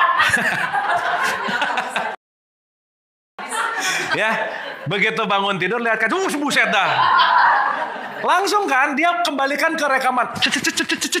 Nah, ini baru gua. Kurang dikit, nah gitu. Nah ini baru gua. Bisa begitu nggak? Kenapa? Konfliknya sama rekaman masalahnya. Gitu. Sehingga, nih kita nggak ketemu. Ibu nggak rekam saya sekarang nih ya. Kita nggak ketemu, ibu nggak ngeliat 10 tahun. Kenyataannya pasti beda nggak? Kok pangling? Gitu, bisa gitu nggak? Begitu ngomong pangling berarti dia ngomong pakai rekaman lama. Ya elah nggak update banget sih gitu misalnya. Paham Bu? Nah maksud saya, nih ya, to be simple aja. Dunia adalah rekaman-rekaman itu semua. Dah gitu aja Bu. Jadi rekaman kehidupan sebelumnya segala tetap nempel. Nempel. Udah gak usah kehidupan sebelumnya, kelamaan Bu. Ini mah kita di 10 tahun yang lalu juga udah banyak banget. Ya kebayang gak? Berarti sekarang pertanyaannya, kita mau menghidupkan rekaman itu atau mau menghidupkan yang sejati? Dah gitu aja. Sip ya? Oke? Berarti yang menutupi si kesejatian ini rekamannya banyak banget gak? Potretnya banyak banget gak? Iya kita tuh kolektor pencatat Bu. Tukang nyatet.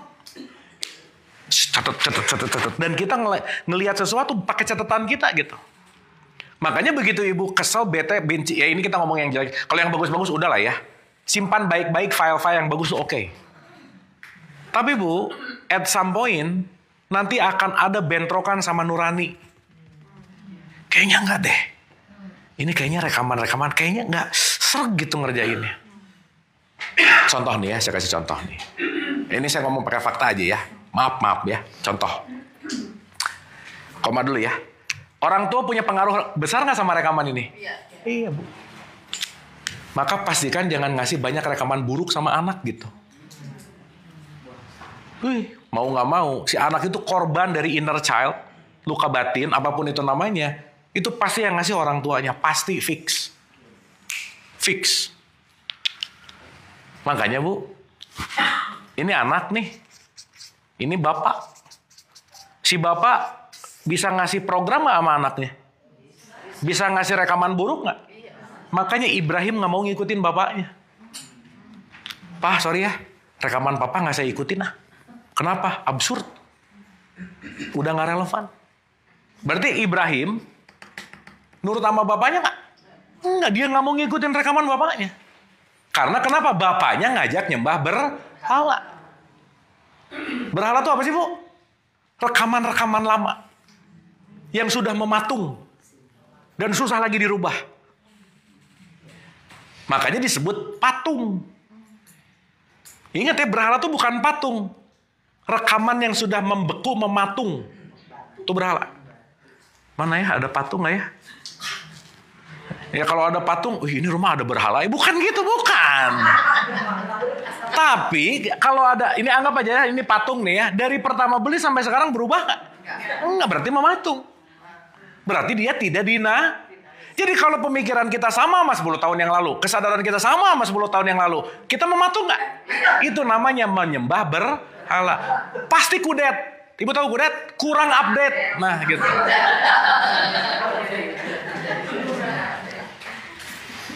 Dapat? Clear ya? Nah itulah kenapa, ini kalau kita refleksi ke kemarin nih, ketika Ibrahim mau ngikutin bapaknya, karena kenapa? Pak, sorry ya, saya tidak mau mengikuti rekaman yang lama, karena kenapa? Saya mau menemukan yang sejati. Makanya Ibrahim dikasih tahu, awas loh ya, kamu jangan nularin ke Ismail. Sembelih tuh rekaman lamanya, biarin dia tumbuh sesuai dengan benihnya. Betul nggak? Jadi apa pelajarannya Bu? Pak, dari bapak anak ini. 1, tidak semua orang tua layak untuk diikuti. Karena belum tentu rekamannya benar semua. Dan hidupilah sesuatu yang esensi, bukan dari rekaman gitu. Nah, rekaman-rekaman itu disebut ilusi. Dapat? Sip ya? Karena pada akhirnya satu aja penutup untuk hari ini. Hidup tidak akan pernah bisa melawan kenyataan. Gak bisa. Hidup tidak pernah bisa melawan kenyataan. Berarti pertanyaannya, kalau kita tidak bisa menerima kenyataan, kita lagi hidup di dunia. Ini kan sumber ekspektasi di sini semua. Pengennya tuh ya aku tuh anak, ya itu kan pengennya ibunya. Realitasnya kan nggak begitu. Pengennya begini, pengennya. Makanya saya sering, Bu, kalau dalam hidup ada masalah nggak, Bu? Banyak atau dikit? Nah, itu jawaban dunia banget tuh. Satu masalah mah, Bu. Apa yang diinginkan nggak kejadian, udah gitu doang. Nah, yang diinginkan datang dari rekaman nggak? Dari program nggak? Begitu nggak sesuai dengan realitas. Nah, gitu. Nah, di pertemuan yang akan datang nanti kita akan bahas. Realitas itu kelak kita sebut namanya Allah. Titik-titik dunia ini namanya ilah. Maka la ilah, nah gitu. Gak akan ada rekaman yang kejadian kecuali kenyataan. Kalau kamu tidak bisa menerima kenyataan, pasti kamu di level rendah, namanya neraka. Kalau udah berdamai dengan kenyataan, namanya surga. Gitu. Jadi kalau lagi bete, ibu di mana? Suka bete nggak? Suka lah. Berarti pernah ada pengalaman neraka gitu? Ada?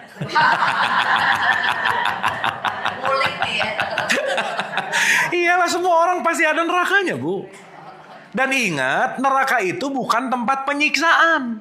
Bukan. Untuk mematangkan. Karena steak nggak dibakar, nggak juicy, nggak enak. Maka api neraka bukan penyiksa, menyiksa, bukan, mematangkan. Karena perlu dimatangkan dengan api, supaya apa? Naik kesadarannya. Dan jangan lupa, Bu, pintu gerbang kesadaran, pintu gerbang pencerahan, nggak bisa enggak. Semua datang dari apa? Penderitaan. Makanya luka tempat cahaya masuk. Kalau tidak pernah terluka, tidak akan pernah ada cahaya. Make sense nggak, Bu, ini? Mantap. Sip ya? Tema selanjutnya, Bu. Iya, tema selanjutnya. Tapi yang ini jangan lupa, Bu. Ini ngomong selanjutnya, ini lupa lagi. Jangan, atau nanti muter lagi. Tes lagi. Dites. Paham ya? Ibu-ibu ini tolong dikunyah. Saya selalu ulang-ulang, gak perlu ngerti semuanya, gak perlu, Bu. Tapi at least poin mana yang menumbuhkan saat ini, fokus aja di situ. Gak harus ngerti, aduh aku tuh gak ngerti ini kesini. Udah kira-kira dapatnya itu. Karena mungkin dari karakter kata yang tadi saya sebutin dari awal sampai saat ini, yang diperlukan cuma satu, dan that's okay. Gak usah mengkalibrasi, ngerti gak? Gak usah, udahlah. Jadi validasi, kamu ngertinya gimana? Aku gini, kok aku udah pusing nanti. Udah gak usah ditanya-tanya lah, udah. Sip ya, karena outputnya adalah perubahan perilaku dan perubahan kesadaran. Dan semoga ini menjadi gerbang kita untuk pindah switch dari 1%, at least naik. Mudah-mudahan after ini dunia ibu-ibu nggak burem gitu. Megapikselnya naik. Sip ya? Karena begitu megapikselnya naik, begitu ada yang kita nggak suka, nggak reaktif, Bu. Nggak langsung, enggak. Set. Diam dulu. Tidak membiarkan rekaman itu nyala. Begitu. Gimana caranya tadi? Diam. Begitu set, diam. Saya nggak mau rekaman lama yang keluar. Saya mau diri saya yang keluar. Gimana caranya? Menerima, memaafkan. Menerima, memaafkan. Tapi begitu zet yang keluar rekaman lama, sama lagi nggak hasilnya? Iya. Hidupnya gitu-gitu terus nggak kira-kira? That's it. Itulah terjebak di dunia. Oke Bu. Duh susah ngejelasin ini Bu. Pinter mantep lah pokoknya. Lama-lama muncul, nggak ada terbiasa. Kita tinggalin dulu nggak apa-apa. Gak apa-apa Bu. Tinggalin aja dia. Yang penting sadar itu rekaman. Itu udah bagus banget. Begitu saya jet, pihak lain nih. Nah, menghindar. Sampai sini nggak tahu, Tinggal dulu. datangin lagi. Misalnya nih ya, kebiasaan ada apa-apa tuh langsung mukul misalnya. Begitu set, tapi udah ngerti ini, begitu, abis gitu mukul nggak apa-apa sih. Yang penting diam dulu Bu. Lumayan.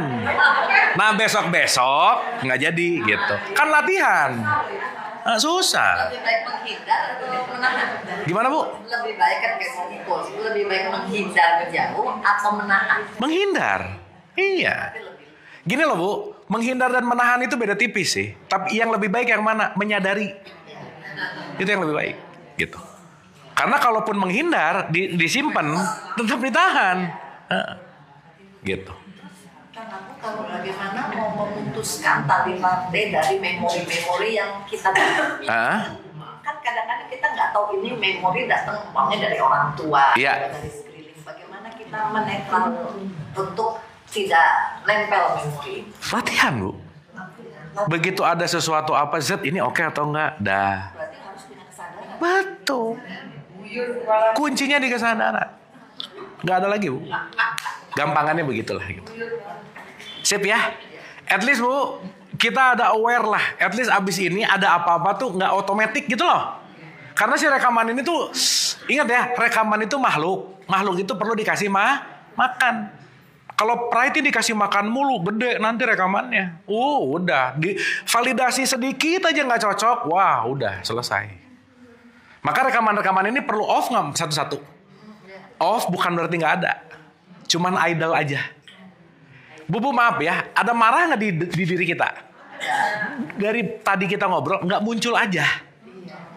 Dia lagi idle. Bener nggak? Begitu keluar ada yang mencet nih, cetek, wah gitu. Meskipun habis pengajian gitu misalnya. Paham kamu? Sip. Ya. Oke. Ada lagi? Udah pintar.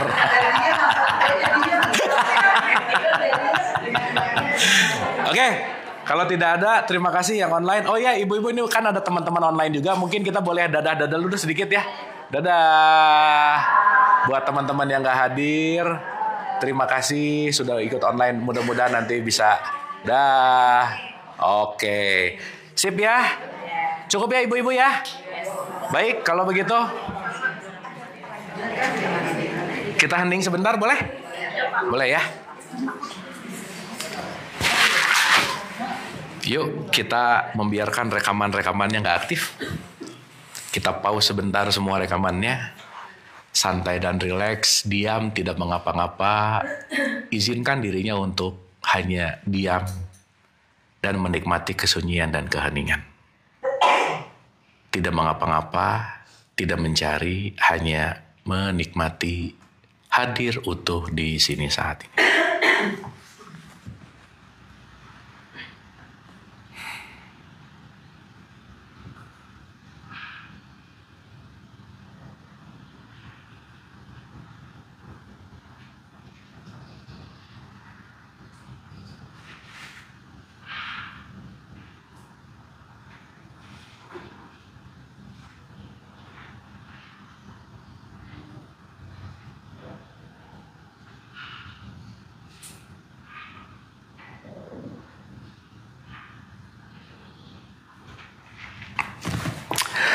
Al-Fatihah. A'udzubillahi minasyaitonirrajim. Bismillahirrahmanirrahim.